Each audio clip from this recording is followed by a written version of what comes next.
Hai semuanya, kenalin nama aku Berika Jansermitanai. Aku adalah mahasiswi pendidikan guru sekolah dasar atau singkatannya PGSD. Aku kuliah di Universitas Srilogi, Jakarta. Aku udah semester 4 dan video ini ditujukan untuk video akhir tugas atau video akhir ujianku, yaitu untuk UAS. Karena dosenku meminta untuk dibikinkan video, jadi kita bikin video sepakat, kita seluruh mahasiswi menyepakati untuk bikin video kayak gitu.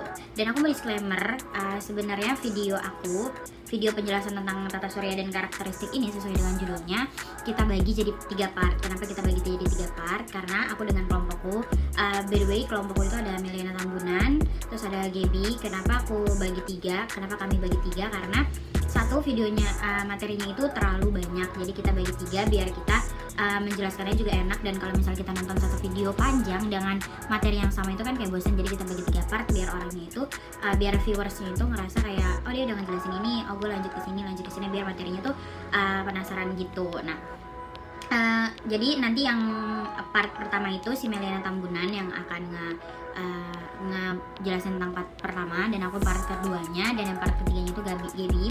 Jadi kita benar-benar di sini ngebagi tugas itu benar-benar semua sama rata. Nah sebenarnya itu kita di sini ada 13 penjelasan. Nah 13 penjelasan ini kita bagi rata. Cuma ada beberapa yang 4 penjelasan sama ada yang 5 penjelasan. Nah untuk Gaby dengan Meliana itu mendapatkan 4 penjelasan dan aku mendapatkan 5 penjelasan kayak gitu. Jadi kalau kalian penasaran materinya kayak gimana, tetap nonton ya, cepat watching. Kita ngejelasin tentang karakteristik planet bumi ini yang ada gambarnya tuh sebelah sini. Nah karakteristik planet bumi itu yang pertama dapat ditempati oleh makhluk hidup. Kenapa? Karena di bumi itu mengandung gaya gravitasi dan mengandung CO2 gitu. Jadi kita sebagai makhluk hidup itu dapat hidup, berkembang biak, terus bergerak dengan bebas itu karena ada unsur tersebut. Nah suhu di bumi itu, yang kedua itu suhu di bumi itu kondusif, jadi nggak terlalu dekat dengan matahari, terus tidak terlalu jauh juga dengan matahari. Jadi kalau di Indonesia itu iklimnya tropis gitu kan, jadi kayak tetap dapat sinar matahari, tetap dapat curah hujan yang cukup kayak gitu. Nah terus bumi memiliki atmosfer yang kondusif untuk menjamin adanya kehidupan. Jadi yang tadi aku bilang, karena bumi salah satu planet yang mengandung yang mengandung gaya gravitasi dan unsur-unsur kehidupan lainnya.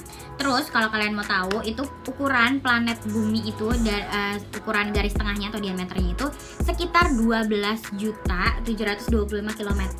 Itu jarak kan kalau bumi itu kan dibagi 2 itu kan namanya kan diameter ya. Nanti aku akan taruh gambarnya di sini. Itu sekitar 12.725 km. Itu bayangin, itu jauh banget. Nah, terus ada selanjutnya itu periode revolusinya bumi ini, planet bumi ini memakan waktu sekitar 365,25 hari. Jadi maksudnya itu dalam satu putaran 1 tahunnya bumi itu dia membutuhkan waktu sekitar 365 hari. Dan untuk rotasinya itu dia membutuhkan waktu sekitar 23,9 hari gitu. Itu untuk karakteristik planet bumi. Nah yang karakteristik keduanya itu aku mau ngebahas tentang karakteristik planet Mars. Nih gambarnya di sebelah sini.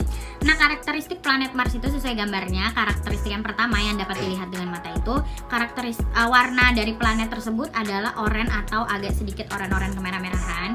Nah terus juga yang kedua itu karakteristiknya planet Mars juga memiliki gunung berapi ternyata. Jadi di dalam planet Mars ini memiliki gunung berapi. Salah satunya adalah Olympus Mons. Jadi nama gunungnya itu Olympus Mons yang mempunyai ketinggian mencapai sekitar 21,2 km. Jadi di dalam Mars itu ternyata di dalam planet Mars ini ternyata ada gunung. Nah gunungnya itu bernama Olympus Mons. Nah tingginya itu kira-kira sekitar 21,2 km. Nah terus yang ketiga karakteristiknya planet Mars memiliki 2 buah satelit. Nah 2 buah satelit itu yang namanya itu ada Phobos dan Deimos. Jadi di dalam planet Mars ini dia memiliki 2 satelit. Nah namanya itu adalah Phobos dan Deimos. Nah terus selanjutnya karakteristiknya planet Mars merupakan ukurannya itu lebih kecil dibandingkan bumi. Jadi kalau kalian nih gambarnya, kalau kalian perhatiin gambarnya Mars sama bumi itu ternyata Mars itu lebih kecil sedikit, tapi nggak terlalu jauh banget sih perbedaannya. Jadi kalau bumi itu sekitar segini nih, kalau kalian lihat gambarnya di sini itu lebih besar dibandingkan Mars. Nah terus yang kedua, yang selanjutnya planet Mars itu ternyata lebih dingin dibandingkan dengan planet bumi. Nah walaupun dia warnanya merah kayak kayak kesannya tuh panas, tapi ternyata enggak. Jadi dia tuh unsur suhunya tuh lebih dingin dibandingkan bumi. Nah, terus selanjutnya yang ketiga aku mau ngebahas tentang karakteristik planet Neptunus. Nih aku taruh gambarnya di sini. Nah, planet Neptunus ini ternyata planet yang paling jauh dari matahari. Nah, bukan cuma terjauh doang dari matahari guys. Jadi ternyata planet Neptunus ini juga merupakan planet yang terjauh juga dari bumi. Jadi Neptunus itu ada di sekitar beberapa planet, baru dari bumi, terus beberapa planet baru ternyata Neptunus kayak gitu. Terus yang ketiga karakteristiknya itu planet Neptunus merupakan planet terdingin dengan suhu rata-ratanya itu terendah dalam tata surya. Jadi itu ternyata planet Neptunus ini sesuai dengan warnanya biru itu tuh mengandung unsur suhu tuh yang lebih dingin dari antara planet-planet yang lain. Terus yang keempat terakhir karakteristiknya planet Neptunus ini memiliki 14 satelit. Jadi dalam satu planet itu yang mengelilingi diri itu ada 14 satelit. Ini aku mau ngebahas tentang karakteristik dari asteroid.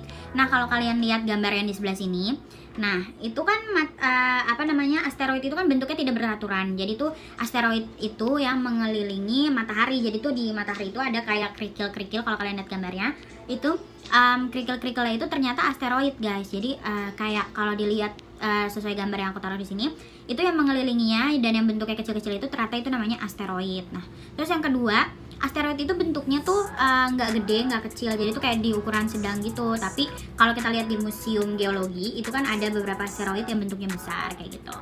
Nah, terus yang ketiga,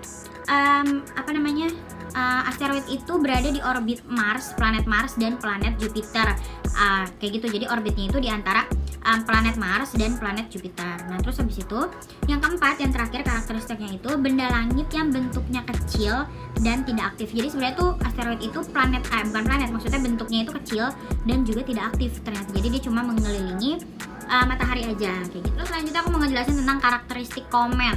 Komet itu kalau misalnya bahasa sederhananya itu orang-orang nyebutnya bintang jatuh. Sebenarnya itu komet itu bukan bintang jatuh, tapi itu kayak beberapa serpihan-serpihan dari komet itu jatuh mengenai bumi, permukaan bumi kayak gitu. Yang pertama itu karakteristik komet itu benda langit yang memiliki diameter 8 sampai 25 km. Jadi diameter satu komet itu sekitar 8 sampai 25 km.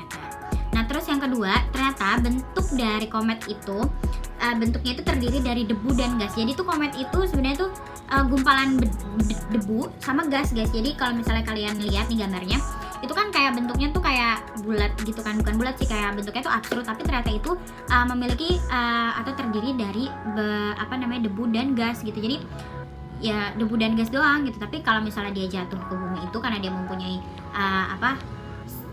gesekan yang panas dengan bumi, jadi dia kayak bentuknya tuh seperti bintang jatuh kayak gitu. Terus yang ketiga itu karakteristik yang ketiga itu komet mempunyai 3 bagian utama. Nah, ternyata tuh komet itu mempunyai 3 bagian. Yang pertama itu namanya inti komet, terus yang kedua yang kedua itu koma, dan yang ketiga itu ekor komet. Jadi nanti aku taruh gambarnya di sebelah sini. Nah, terus yang selanjutnya itu komet mengitari matahari dalam waktu yang berbeda-beda dan biasanya orbit komet berbentuk elips. Jadi bentuk elips itu maksudnya gimana Kak? Nah, bentuk elipsnya itu maksudnya tuh dia tuh bentuknya itu absurd. Nanti aku taruh gambarnya di sini. Jadi dia tuh cuma mengitari matahari itu dengan waktu yang berbeda-beda. Jadi tidak dengan waktu yang sama kayak si asteroid tadi gitu. Kalau asteroid tadi kan stay gitu kan, muterin matahari. Nah, kalau si komet ini berbeda-beda gitu waktu mengitari. Karena aku cuma bisa ngejelasin 5 karakteristik yang tadi aku sebutin, yaitu ada bumi, Mars, terus ada Neptunus, asteroid, dan komet. Jadi aku nggak bisa ngejelasin panjang lebar ke kalian karena memang aku menjelaskan tentang 5 hal itu aja, dan nanti akan disambung oleh Gabriel karena kita sudah membagi tugasnya seperti yang di awal aku tadi bilang. Kesimpulannya adalah tata surya itu susunan dari planet-planet, asteroid, dan komet. Jadi gampangnya seperti itu guys. Jadi kalau kalian bilang kayak tadi aku bilang komet itu seperti bintang jatuh, sebenarnya itu namanya bukan bintang jatuh, tapi itu namanya komet kayak gitu. Nah, semoga video ini dapat membantu kalian dan menambah wawasan kalian. Dan aku mohon banget kalau memang video ini agak kurang dalam penjelasannya, aku minta maaf. Terus aku sebagai mahasiswi pendidikan guru sekolah dasar, jangan lupa untuk like, komen, dan subscribe channel ini supaya channel ini dapat membantu kalian dan dapat memberikan pengetahuan lebih ke kalian. Dan see you.